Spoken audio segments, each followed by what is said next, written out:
민수기 34장. 여호와께서 모세에게 말씀하셨습니다. 이 명령을 이스라엘 백성에게 전하여라. 너희는 곧 가나안에 들어갈 것이다. 가나안은 너희 땅이 될 것이다.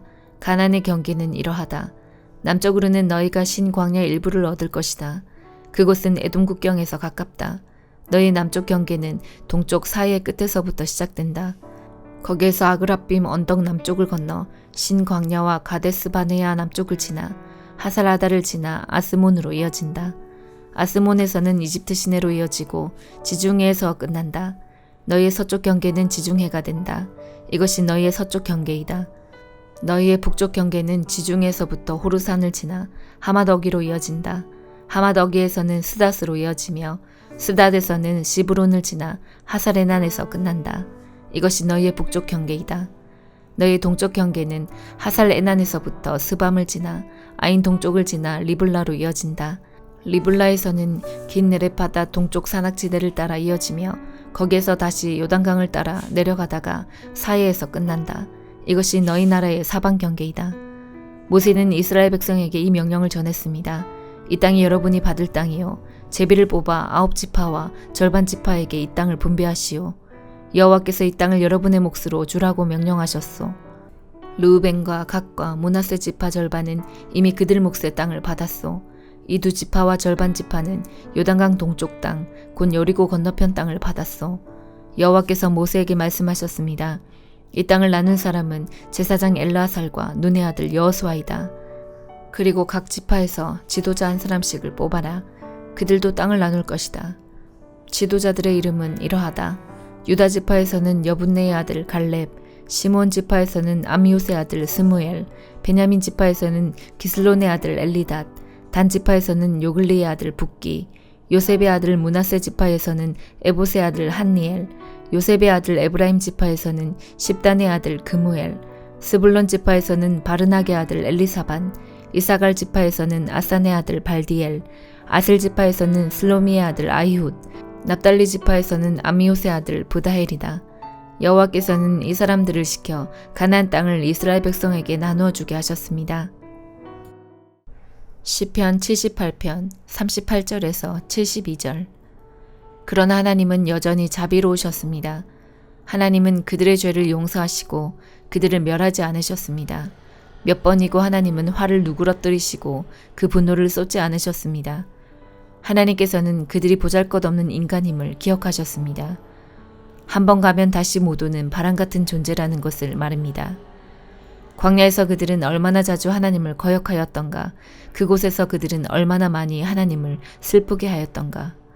거듭해서 그들은 하나님을 시험하였고 이스라엘의 거룩하신 분의 마음을 아프게 했습니다. 그들은 하나님의 능력을 기억하지 못했습니다. 그들은 자신들을 학대하던 자들로부터 구원받았던 날을 잊어버렸습니다. 하나님께서 기적과 같은 징조들을 이집트에서 보여주셨던 날과 놀라운 기적들을 소한 들판에서 보여주셨던 날을 모두 잊어버린 것입니다. 하나님께서는 이집트 사람들의 강물을 피로 바꾸어서 아무도 그 물을 마시지 못하게 하셨습니다. 파리떼를 보내어 사람들을 괴롭게 하고 개구리 떼를 보내어 엄청난 피해를 주었습니다. 메뚜기 떼에게 그들의 농작물을 주시고 그들이 수고하고 추수한 곡식을 다 먹어치우게 하셨습니다. 또 우박을 내려 포도나무를 죽이고 서리를 내려 무화과 나무를 못쓰게 만드셨습니다. 우박으로 그들의 가축을 내리쳤으며 양떼는 번개에 맞아서 죽었습니다. 하나님께서는 노여움과 분노, 의분과 분통을 그들에게 보이셨습니다. 벌을 내리는 천사들을 보내어 그들을 멸하도록 하셨습니다. 하나님은 분노를 억제하지 않으셨습니다. 그들을 살려두지 않으시고 끔찍한 연병에 걸리게 하셨습니다. 하나님께서 이집트에 처음 난 아들들을 다 죽이셨으니 함 자손의 모든 장자들이 죽음을 면치 못했습니다. 그러나 하나님께서는 자기 백성들을 마치 양떼처럼 다 인도해 내셨으며 광야를 가로질러 그들을 이끄셨습니다. 하나님께서 그들을 안전하게 인도하셨으므로 그들은 무서워하지 않았습니다.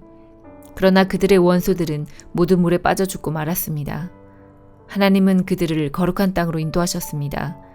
주의 크신 능력으로 마련해 두신 산지였습니다. 그리고 하나님은 이스라엘이 보는 앞에서 다른 민족들을 쫓아내시고 이스라엘 지파에게 그들의 땅을 나누어 주셨으며 이스라엘 백성들에게 그들의 집을 거처로 주셨습니다. 그러나 그들은 다시 하나님을 시험하고 지극히 높으신 분께 반역하며 그분의 계명을 지키지 않았습니다.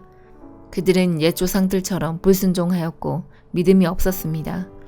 그분 화살처럼 믿을 수 없는 자들이었습니다. 그들은 산당을 만들어 하나님을 화나게 했고 우상을 섬겨서 하나님을 질투나게 하였습니다. 하나님께서 그들을 보시며 분노하셨습니다. 그리고는 이스라엘 백성을 완전히 버리셨습니다. 하나님께서 실로의 성막, 즉 사람들 가운데 만들어 놓으신 성막을 떠나셨습니다. 주의 능력을 나타내는 법궤마저도 빼앗기게 하시어 자신의 영광을 원수의 손아귀에 넘기셨습니다. 하나님은 자신의 백성들을 원수들의 칼에 죽게 하셨으며 자신의 백성에게 주신 기업에 대해서도 화를 내셨습니다. 젊은이들은 불에 타 죽고 젊은 처녀들은 결혼할 사람을 잃게 되었습니다. 그들의 제사장들은 칼에 맞아 죽었으며 남편을 잃은 여인들은 울 힘조차 없었습니다. 그때 주께서 잠에서 깨어난 듯 일어나셨습니다. 마치 포도주 기운에서 깨어난 사람처럼 일어나셨습니다. 하나님은 원수들을 물리치시고 그들을 영원히 부끄럽게 만드셨습니다. 그때 하나님께서는 요셉의 집안을 버리시고 에브라임 지파를 택하지 않으셨습니다. 그 대신 유다 지파와 그가 사랑하셨던 시온산을 택하셨습니다. 하나님은 그의 성소를 산처럼 높이 세우시고 그가 옛적에 세우신 땅처럼 견고히 세우셨습니다. 하나님은 다윗을 양우리에서 불러내시고 그의 종으로 택하셨습니다. 하나님은 다윗을 양을 지키는 중에서 불러내어 자기의 백성인 야곱의 목자로 자기의 기업인 이스라엘의 목자로 삼으셨습니다. 그러자 다윗은 순전한 마음으로 그들을 잘 길렀고 능숙한 솜씨로 그들을 잘 인도하였습니다. 이사야 26장. 그날의 유다 땅에서 이런 노래를 부를 것이다. 우리의 성은 굳건하다. 우리는 하나님의 구원의 성벽에 둘러싸여 있다. 성문들을 열어라. 의로운 백성, 하나님을 믿고 따르는 백성이 들어가게 하여라. 주께서 주를 믿고 따르는 사람에게 참된 평화를 주신다.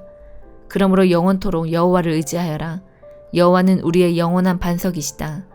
주께서 교만한 사람들을 낮추시고 높이 솟은 성을 무너뜨리신다. 주께서 그 성을 땅바닥에 으깨셔서 먼지로 만드신다. 가난한 사람과 억눌린 사람들이 발로 그 성을 짓밟을 것이다. 공평하신 하나님이시여 주께서 의로운 사람의 길을 곧게 하심으로 그 길이 순탄합니다. 여호와여 우리가 주님의 의의 길을 따르기를 기뻐하며 주님의 이름을 영화롭게 하기를 원합니다. 내 영이 밤새도록 주님을 찾는 이유는 주께서 세상을 심판하실 때 악을 물리치시고 이 땅에 정의를 가져오실 것이기 때문입니다. 주께서 악한 사람에게 선하게 대하셔도 그들은 의롭게 살려고 노력하지 않습니다. 정직한 땅에 살면서도 여전히 악한 일만 하며 여호와의 위대하심을 보려 하지 않습니다. 여호와여 주께서 그들을 심판하려 하시지만 그들은 그것을 보지 못합니다. 주께서 주의 백성을 얼마나 사랑하는지 그들에게 보여주십시오. 그러면 악한 백성이 부끄러움을 당할 것입니다. 주께서 준비하신 불로 주의 원수들을 태우십시오. 여호와여 우리에게 평화를 주십시오. 주께서는 또한 우리의 모든 일을 우리를 위하여 이루어 주십니다. 여호와 우리 하나님이여 다른 주인들이 우리를 지배하였으나 우리는 오직 주님의 이름만 기억합니다. 그들은 죽어 없어졌으니 결코 다시 돌아오지 못합니다. 진실로 주께서 그들을 쳐서 멸망시키시고 그들의 모든 기억을 지워버리셨습니다. 여호와여 우리는 주님을 찬양합니다. 주께서 이 나라를 크게 이루시고 이 땅의 경계를 사방으로 넓히셨습니다. 여호와여 주께서 주의 백성들을 책망하실 때 그들이 괴로워하며 주께 엎드려 기도하였습니다. 우리는 마치 임신한 여자가 이제 막 아기를 낳으려는 때처럼 너무나 고통스러워 울부짖었습니다. 여호와여 우리가 주님 앞에서 임신한 여자가 아기를 낳는 듯한 고통을 겪었으나 우리가 낳은 것이라곤 아무것도 없습니다.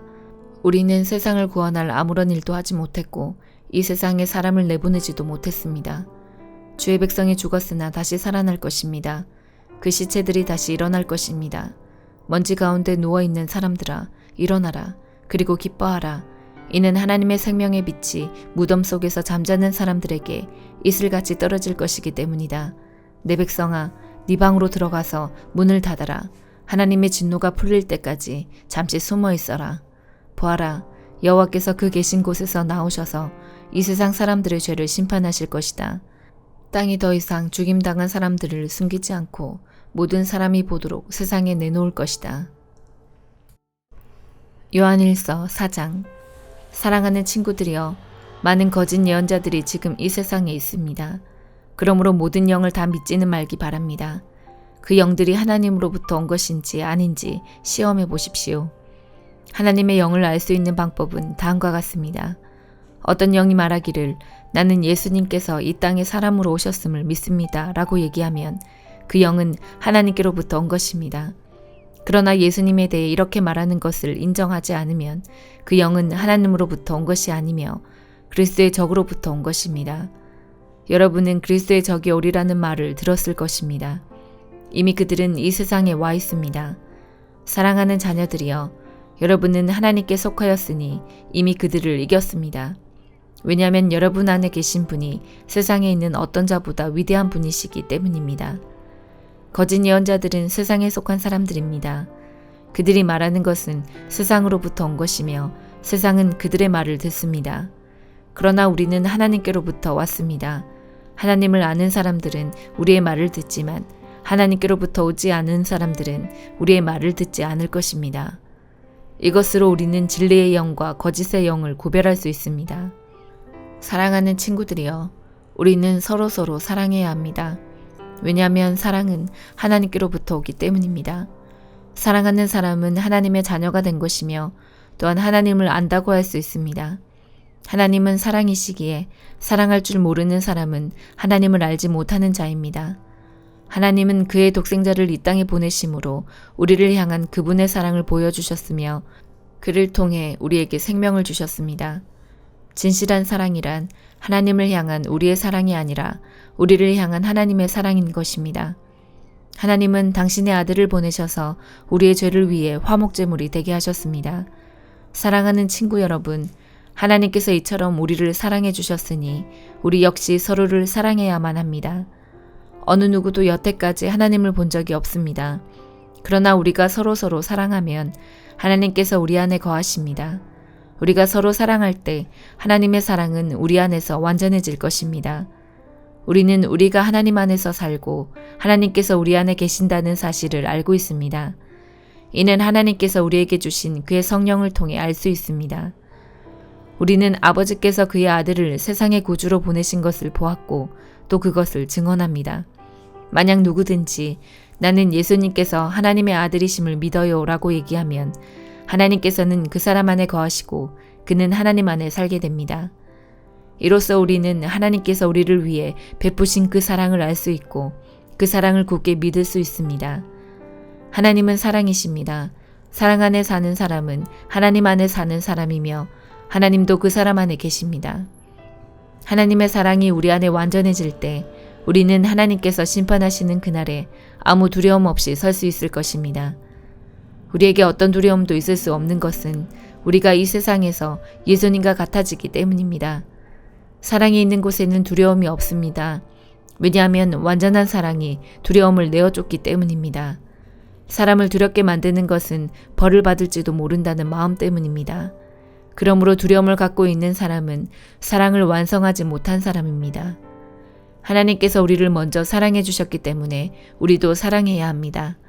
어떤 사람이 나는 하나님을 사랑해요 라고 말하면서 그의 형제를 미워하면 그는 거짓말쟁이입니다. 이는 눈에 보이는 자기의 형제도 사랑하지 못하면서 보이지 않는 하나님을 사랑할 수는 없기 때문입니다. 그러므로 하나님께서는 누구든지 하나님을 사랑하는 사람은 자기 형제들도 사랑해야 한다고 우리에게 명령하셨습니다. 아멘.